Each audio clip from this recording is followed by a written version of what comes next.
home record for Maroons, going all the way 12 matches unbeaten, and it is a loss for Mohamed Senfoma and the Maroons Football Club side in today's match day 7 fixture. What a result it is for NEC Football Club, and a very, very exciting game. Tactically and technically, everything was on the pitch, but it came down to individual brilliance. Abule. Yeah, but I was in worry of how NEC were pouring the pressure in the first half. They got more shots on goal, they got more crosses in the first half, and even they showed that they have the hunger. Coming back in the second half, actually, that was the interpretation because they were still trying and trying, and that is how they managed to get this win. But I credit them because they believe.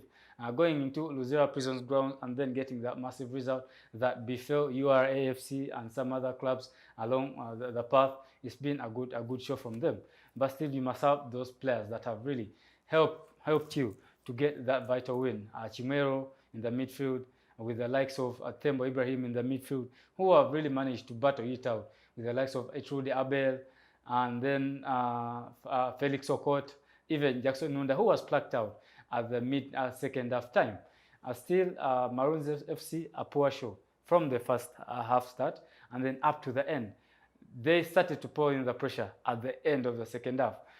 The detachments were so visible from the first half end up to until the second half end. They just needed to do something. Maybe if they had gotten better services to that striker Fred Amaku, and then their right winger, that is Darius Ojok, and then Badin Mujahid, if they are given more time going forward, transitioning to go forward, it would have been better for them. But doing defensive work and then going on to the front third phase to try to get something for Maroons FC, it was a lot of work for them.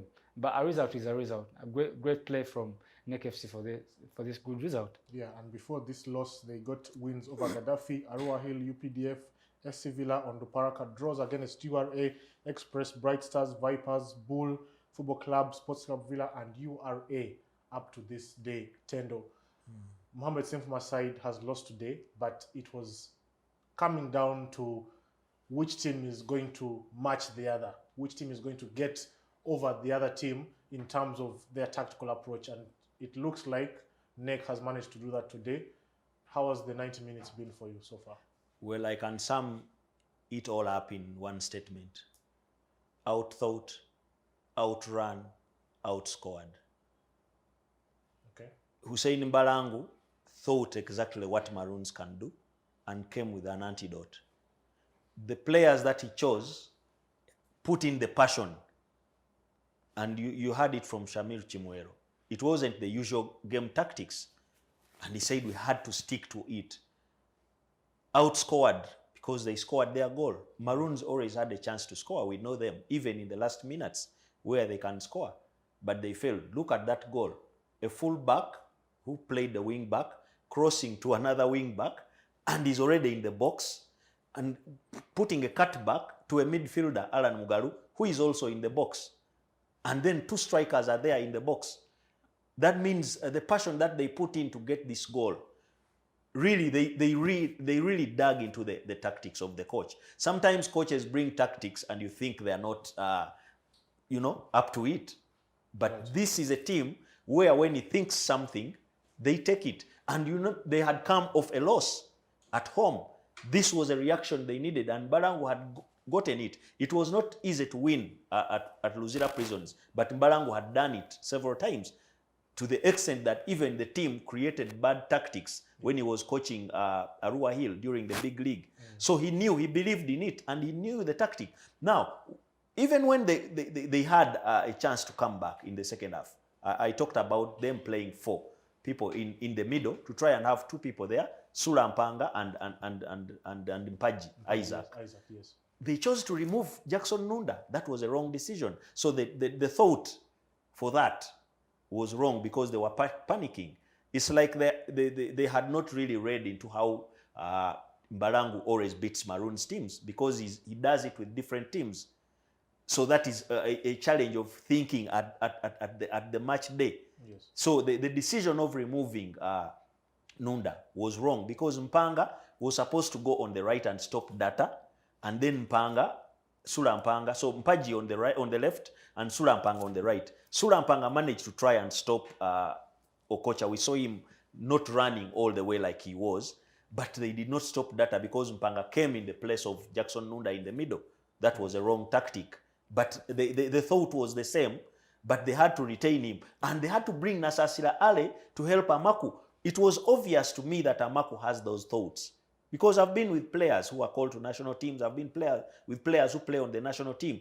I saw a situation when Ande Mwesigo was about to go professional and he got hurt in a Villa game. And the way he was remonstrating, it was like he was thinking about the other thing. You get it? It happens naturally. When a player is distracted, you really have to be able to put him down and think about this game. If a player can't think about the game they are playing, then they cannot give you the results that you need. Amaku tried to do what he can do. Already he has adopted something about his game. He now shoots from range, like we saw him score against Chitara. He tried it only once. And you leave him in the deep end with defenders, 3 defenders, one of whom is a defensive midfielder who was brought there to fight or to sweep the balls that the fighters have taken. So the tactic from Barangu played in that favor. They had to bring in two strikers early and try to force the game there. So that one, the late substitution and wrong choice of it, and Nunda had no problem staying on that pitch because we know when a game is tight, the thinking players are the ones that do the extraordinary. Right. You get it? So yes. I think that was not supposed to be a Maroons day, and I really felt it. That's why I would not go with Bule, despite the fact that I am a stronger supporter. But I did not think that NEC can win even if they could score. Because Maroons is known to score against all teams in the second half, but they didn't do that, unfortunately. Maroons FC being at home, always they have the better advantage. And they, prior to this game, they hadn't lost as many games, as many players on the game day. So basically, they had the upper hand. It's only them to really, they let themselves down with the game approach, with how they've really played out this game. Otherwise, everything was going NEC's way because their plan was a tick. If everything was tick for Maroons FC, we would have seen more assists, more chances created, more shots on goal, more proficiency in the midfield, even more defending. But their statistics are worrying for them as Maroons. Do you agree with Tendo that there were so many things that went wrong, including the coach's decisions, taking off certain players in certain moments, and maybe their approach, Amako not probably being in the game as much? Football is about controlling the margins. Some of the margins were not controlled in the best way. And you look at the goal that they conceded, because it was a long ball, Chigozi is covering the left back. The ball comes in, he's watching it. Instead of just tapping it away, to play safe, make it a corner kick for the opponent. He just didn't look at his behind. The ball just dropped there. Data just knows that if he lets that ball drop, I'll get to it fast. And that's what he did. In defending, it was a poor show. And then Data manages to overcome him just to face the goal and then tee it up for Marvin Kavuma. Other moments, the coach, Mohamed Sefom, I believe he was on a bit of pressure coming through in the second half because he had just had to get out of the game. NEC in the first half, you just saw NEC coming through. More chances, more shots on goal. They were trying and trying. How they came through in the second half as Maroons, it was a bit of pressure-wise. The way he started it was poor from them. But coming through even the counter from Mohamed Senfuma, it was a bit amiss. These things always beat you whenever you don't get a hold of them. This is why their loss is for them to blame. But this can be a lesson for them as Maroons FC. Not every game is going to go your way as your plan is. You need some players to stand out. You've asked about Fred Amaku. Even if you're going to represent the country, even if you're going for professional, you must deal with the current situation. Tomorrow is tomorrow.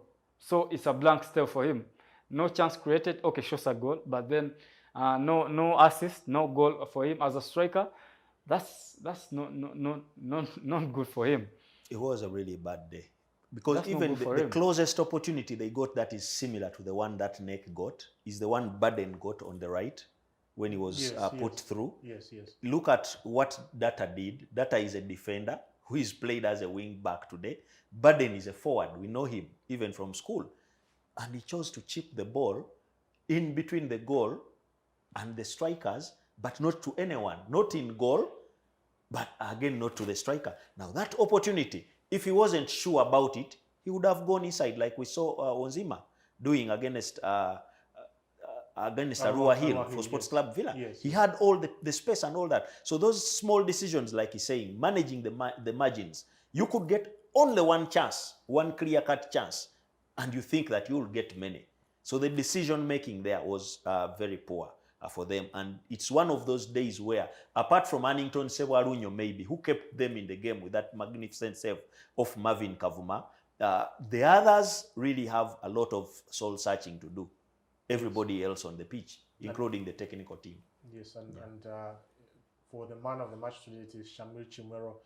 I mean, there are so many players that you could single out and say they've also had a good game, Bule, but would that be your man of the match as to how the game has gone? Top pick because he was relentless in the midfield. He did all the dirty work, and he was trying to connect the midfield going forward and then protecting the back line. According to how they deployed as NEC FC, really, there was a cog in the midfield, but also protecting the back line. That's why you wouldn't see many spaces in the back line of NEC FC, and not many chances created by Maroons FC. He really helped them. He was all over the place. Yeah, he gets my note too. Actually, the person who selected Shamil Chimwero is a technical brain, because you would not easily notice what he was doing.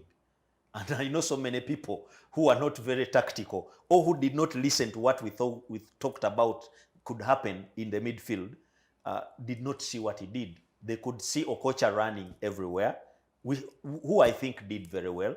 They could think that as assist or Mugalu's goal, because he even went on and created another one. But this is a Maroons side that has not lost. Fine, the goal is very priceless.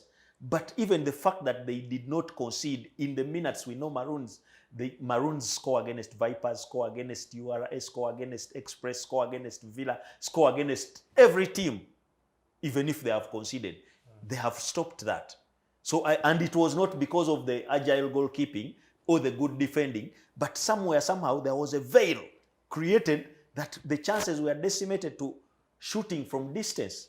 So I think he did very well, and maybe even what he didn't do with the ball, he did with commanding the other people to stay in the positions that kept that veil on for Maroons not to see where to pass. Yeah. I think he did a very good job. And every time you don't see a defensive midfielder so much, you know they are working.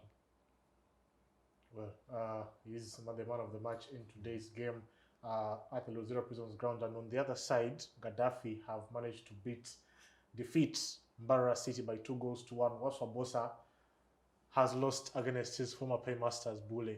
You can give us your thoughts on that. 2-1, the scoreline.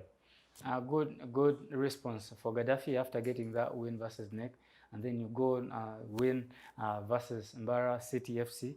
Really, they are trying to up their tempo as a team. Remember, they started off poorly. But for Waswa and Mbarara City FC, I don't know what's up. He got some good players in his squad, and then he's a stellar coach, been around the Southern African Premier League for some seasons. He really should up his game too. He has the experience. Maybe circumstances are not going his way, but hopefully it will not be late. First start, it's a bad start from Mbarara City FC. Maybe focus on the next game. But for now, he's off patch as Waswa plus the team. Tendo, Mbarara City has actually scored the least goals this season, only 3 goals. 3 goals, and even before this season, they are the worst travelers in the league. When you look at all the games they have played, you rarely see away wins. The closest they have done, even when they have played very well, is a draw, and they have many of those. You remember even when Babas was handling the team, he sent a team without himself, and Sadiq Sempiji got a draw at Wankurukuku. So they are good travelers when they are getting a draw, but you wouldn't expect them to win. So I think Waswa played, you would think the deja vu thing, thinking that I have to get one better against my former side, and that hurt them, because I know even here they conceded a penalty. So you think that they did not play the best game management. I would like the situation where Sam Simba was coach. At a certain moment in a game, I lock shop and get the point. If the game is close and it's draw, at a certain moment, even when they have the strength, he will always be telling people, let us get the point. Those moments, Why is that? because he knows that the home team has the capacity to score because the onus is always upon them. And the away team has legs burnt out because of traveling. Some people don't understand the logic of traveling and the fatigue, how it comes. You are seated in a situation, you know, you don't have these sophisticated travel gadgets. You are seated in a situation where you are locked for maybe an hour, 2, 3, 4, and you get up and warm up, and then you play a few minutes. At a certain moment, the legs go and die again. You get it? Yes. So mostly teams that are traveling cannot play 90 minutes. Actually, a team that plays 90 minutes on their travel is a well-executed team. That is why we are very afraid of Chitara. They move away and win, but their technique is very simple. They have a lot that plays the first 60, 70 minutes, and then another set of strikers that plays the extra 20. You get it? That is why you would see them scoring late goals even when they are away. But it's not very common, and we all know how decimated our teams are. Mbarara without Chitegenyi, probably nobody else can hurt the team. Seirari Gumaho seems to have slept the moment they signed Chitegenyi. So you cannot play him all 90 minutes and expect him to deliver at the end. So when you reach a certain point and it's draw, get that point. Close shop and get that point. If you are lucky and you have a star player who can actually do the X factor thing, it's okay. But don't still stay attacking. Okay. Bullet? Welcome to the StarTimes Uganda Premier League. You're saying welcome, action. yes? Yeah, Yes. more action is going to come. Teams getting away wins like NEC FC has done. Teams are frailing. Even at the end, KCCA waking up right now. It's going to be amazing until the last match of this league. And tomorrow we're back with more action of the FIFA drum. Ambassadors, now you tell me. What is your vibe going into tomorrow? Oh, we leave that for tomorrow. Amanya gangenze bole Godwin. Leero wagirani West Nile. Wadde tuzze ne Uganda. Ndi musajja w'engulu eri. Viewers, we shall be back tomorrow for the FIFA Drum quarterfinal. That is the second leg. It will be live on FIFA TV, channel 381, and of course, that is on StarTimes 239 and 252. It is the StarTimes Uganda Premier League match day 7. See you tomorrow for the FIFA Drum.